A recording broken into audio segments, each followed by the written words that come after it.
کابل کې د فزیوتراپي لومړنی ملي کنفرانس جوړ شو. د عامه روغتیا وزارت تر رهبرۍ لاندې دغه ملي کنفرانس په هیواد کې د معلولینو د ښې درملنې په موخه جوړ شو.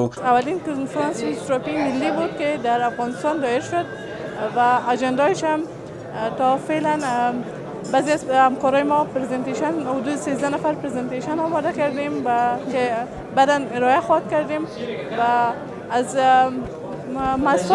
مؤسسات و وزارتخانه تعدادی از اراکین بلند رتبه دولت هم دعوت شده بود.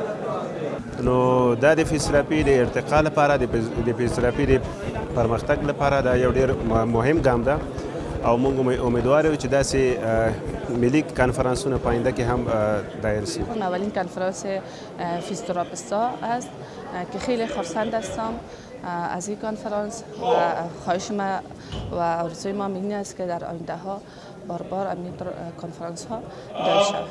د بیلابیلو ولایتونو څخه د طبي پوهنتونونو استادانو او د فزیوتراپي د ټولنو غړو د شهیدانو او معلولینو چارو وزارت استازو یو شمېر هغه کسانو چې له معلولیت وروسته توانمند شوي وو خپلې تجربې او نظرونه یې سره شریک کړل ترڅو په راتلونکي کې د فزیوتراپي په برخه کې د درملنې غوره اسانتیاوې رامنځته شي.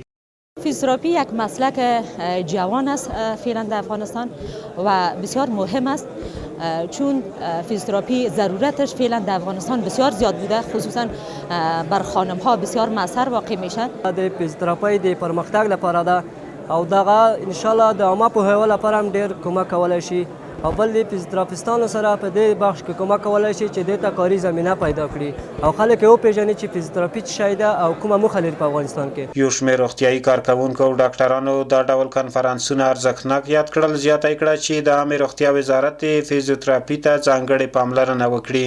خواستم از دولت نمیستم مثل که امسال در پوهنتون طبی کابل عرصه فیزیوتراپی یا رشته فیزیوتراپی همچنان نو ایجاد شده و 80 نفر نو میخواد جذب بکنه. میخواهم که دولت در مورد بستای خالی در شفاخانه ها و همچنان در شفاخانه دولتی و کلینیک ها همچنان ساحه کاری و زمینه کاری برای ما بیشتر مساعد بکنه.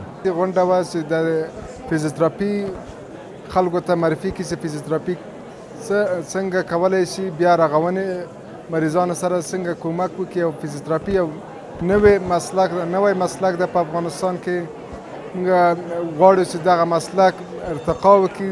د نوي سرپرست حکومت په راتګ سره د روغتیایي خدمتونو په برخه کې د پام وړ مثبت بدلونونه رامنځته شوي چې یو شمېر هیوادوال یې هیلهمند کړي چې له دې وروسته به په خپل هیواد کې معیاري درملنې ته لاسرسی پیدا کړي.